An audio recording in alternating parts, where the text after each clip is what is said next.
बिस्मिल्लाहिर्रहमानिर्रहीम। अज़ीज़ तलबा, गुज़िश्ता सबक़ में मैं ये कहा था कि इंशाअल्लाह आइंदा सबक़ में ये बतलाऊँगा अल्लाती बहन हकीकी भाई की मौजूदगी में महरूम क्यों होती है। इसी तरह से अल्लाती बहन उस हकीकी बहन की मौजूदगी में महरूम हो जाती है जो हकीकी बहन अस्बा माल गैर हो। तो मैंने कहा था कि इंशाअल्लाह महरूम होने की वजह बतलाऊँगा। तो अभी आप ब्लैक बोर्ड में दो मसला देख रहे हैं। मैंने पहला मसला लिखा है, ये मसला बनाया है, मय्यत का नाम रेहान है।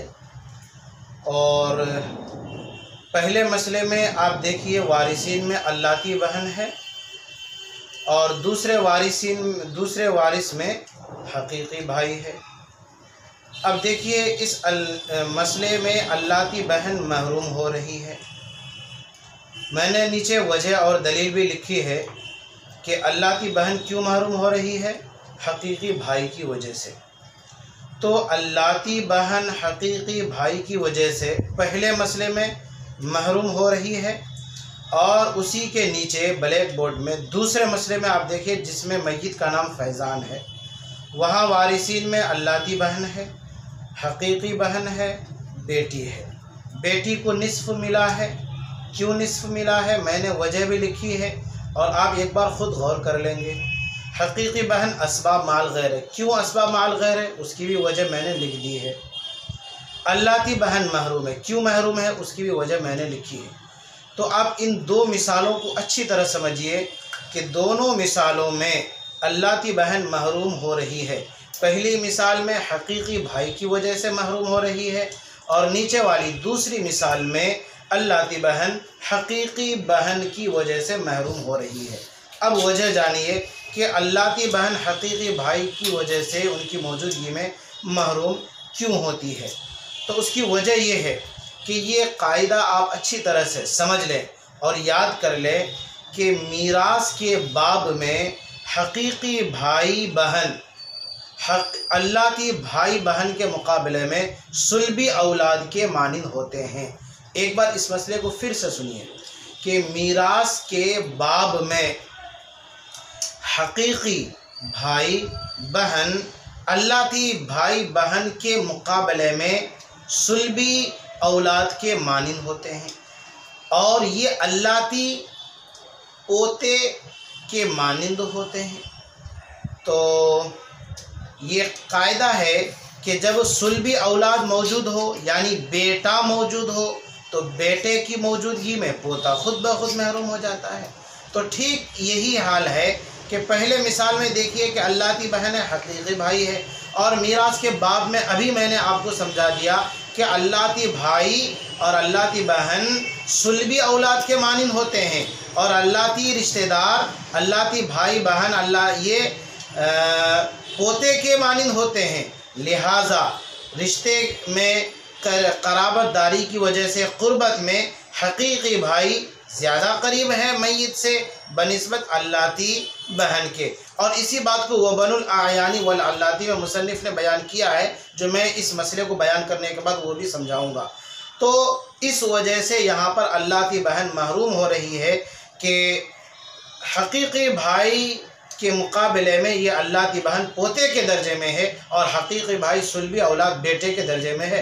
इस वजह से अल्लाती बहन महरूम है। तो चलिए यहाँ तो समझ में आ गया कि हकीकी भाई ये बेटे के दर्जे में है, सुल्बी औलाद के मानिंद है, इस वजह से अल्लाती बहन महरूम है। अब ये दूसरा जो मसला है, दूसरी मिसाल में जिसमें मैंने लिखा है मय्यत का नाम फैज़ान है, अल्लाती बहन महरूम हो रही है और उसकी वजह कि हकीकी बहन है। तो देखिए हकीकी जो बहन है, यहाँ पर एक हकीकी बहन है, तो हकीकी बहन एक है, उसके साथ एक मुअन्नस औलाद मय्यत यानी फैज़ान की हकीकी बहन के साथ साथ बेटी भी है। तो ये मुअन्नस औलाद यानी बेटी जिसकी वजह से ये हकीकी बहन अस्बाब माल गैर हो रही है, तो ये दोनों यकजा होने की वजह से इनमें क़ुव्वत बढ़ जाती है अल्लाती बहन के मुकाबले में। तो फिर ये दोनों एक होकर के गोया के बेटे के दर्जे में आ गए, और अल्लाती बहन अकेली है, लिहाजा ये पोते के दर्जे में मानी जाएगी। तो फिर यहाँ पर भी वही बात होगी कि जब हकीकी बहन, एक हकीकी बहन और बेटी ये दोनों मिल करके वो बेटे के दर्जे में होते हैं, तो ये दोनों फिर ये दोनों क़ुव्वत में अल्लाती बहन के मुकाबले में ज़्यादा हुए, इसलिए अल्लाती बहन इन दोनों यानी असबा माल गैर होने वाली हकीकी बहन की मौजूदगी में महरूम हो जाती है। तो ये दो मिसालों के ज़रिए से मैंने ये समझाया कि अल्लाती बहन हकीकी भाई की मौजूदगी में क्यों महरूम होती है, और हकीकी बहन जबकि वो असबा माल गैर हो उसकी मौजूदगी में क्यों महरूम होती है। मुझे उम्मीद है कि आपने इन दोनों मिसालों को बहुत अच्छी तरह से समझा। अब एक बात और समझिए, किताब में एक इबारत गुजरी है, व बनुल आयानी वल अल्लाती कुल्लुहुम यसकुतून बिल इब्नी व इब्निल इब्नी, के बनुल आयानी अल्लाती बहनें और हकीकी बहनें ये सब महरूम हो जाती हैं बेटे की मौजूदगी में या पोते की मौजूदगी में नीचे तक। वो बनुल आयानी वल अल्लाती, इसका लफ्ज़ी तर्जमा क्या है, इसको आप अच्छी तरह से समझ लीजिए। देखिए बनुल आयान, एक बात तो ये समझ लीजिए कि मुसन्निफ़ अलैहि रहमा वो बनुल आयानी वल अल्लाती से दो बातों को समझाना चाह रहे हैं। एक बात हकीकी बहन की जो पांचवी हालत थी महरूम होने की, तो वहाँ पर तो मुसन्निफ़ ने पांचवी हालत को बयान नहीं किया। दूसरी बात अल्लाती बहन की महरूम होने की एक हालत जो कि सातवीं हालत है, तो सातवीं हालत को और हकीकी बहन के पांचवी हालत को दोनों को एक इबारत में बयान कर रहे हैं यहाँ से, वो बनुल आयानी वल अल्लाती।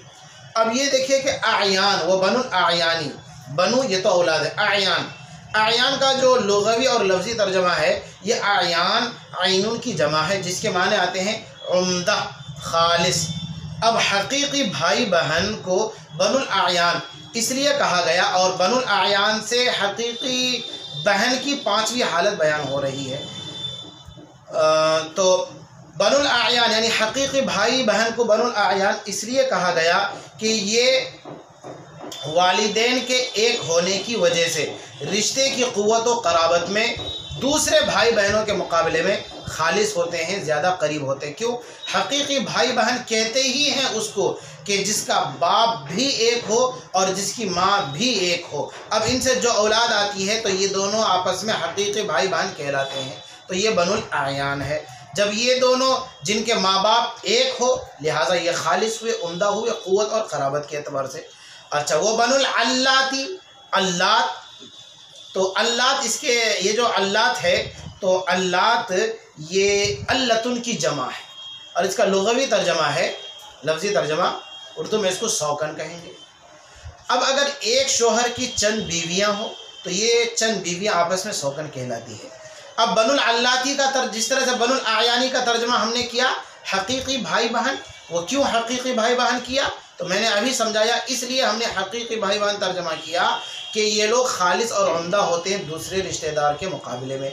वो बनुल अल्लाती का अब तर्जमा हो जाएगा चंद सौकनों के लड़के, चंद सौकनों की औलाद। अच्छा, एक शख्स की चंद बीवियों के अगर बच्चे आपस में इनके रिश्ते को जोड़ा जाए तो ये अल्लाती रिश्ते कहलाएंगे। मसलन ज़ैद है, जैसे मैंने जो दूसरी मिसाल में फैज़ान लिखा था, इसमें मान लीजिए कि फैज़ान तो उसकी दो बीवी है, एक बीवी से एक कोई बेटा या बेटी है और एक दूसरी बीवी से और कोई एक दूसरा बेटा या बेटी है। तो ये दोनों भाई यानी भाई बहन यानी ज़ैद की, फैज़ान की दूसरी बीवी से एक बेटा बेटी है और एक बीवी से एक बेटा बेटी है। तो इन दोनों बीवियों की जो औलादें हैं, इन दोनों बीवियों की औलादें आपस में अल्लाती रिश्ते कहलाएंगे, अल्लाती भाई बहन कहलाएंगे। तो ये चंद सौकनों की ये बेटियां हुई और औलाद हुई, इस वजह से वो बनुल अल्लाती कहा, सौकनों के लड़के। वो बनुल आयानी खालिस यानी हकीकी भाई बहन। तो ये एक लफ्ज़ी तर्जमा हुआ। और बनुल अल्लाती से अल्लाती बहन मुराद है, बनुल आयानी से हकीकी बहन मुराद है। बनुल आयानी से मुसल्ली वाली रहमा हकीकी बहन की 5वीं हालत महरूम होने की बयान करना चाह रहे हैं। वो बनुल अल्लाती से मुसल्ली वाली रहमा अल्लाती बहन की 7वीं हालत महरूम होने की बतलाना चाह रहे हैं। तो ये एक बात जो बतानी थी और ज़रूरी थी बतानी, ये रह गई थी, इसलिए मैंने समझा कि और पिछले सबक में मैंने इशारा भी किया था कि इंशाअल्लाह अगले सबक में मैं इन दोनों बातों की वजाहत को आपके सामने लेकर के आऊँगा। सबक अब हमें यहाँ मुकम्मल करते हैं। अब एक बात और रह जाती है कि अल्लाती बहन के अहवाल, इजमाल, तफसील और दलील हसर मिसाल जो मेरी अपनी तरतीब है, ये एक बात बाकी है। इंशाअल्लाह अगले सबक में मैं अल्लाती बहन के अहवाल को अपनी तरतीब पर आप हज़रात की खिदमत में पेश करूँगा इंशाअल्लाह। अल्लाह मुझे और आपको तौफ़ीक़ दे, अल्लाह मुझे इखलास की दौलत से नवाजे, आपको भी इखलास की दौलत से नवाजे और हम सब का ख़ात्मा ईमान पर नसीब फरमाए। आमीन या रब्बल आलमीन। वस्सलामु अलैकुम व रहमतुल्लाहि व बरकातुहू।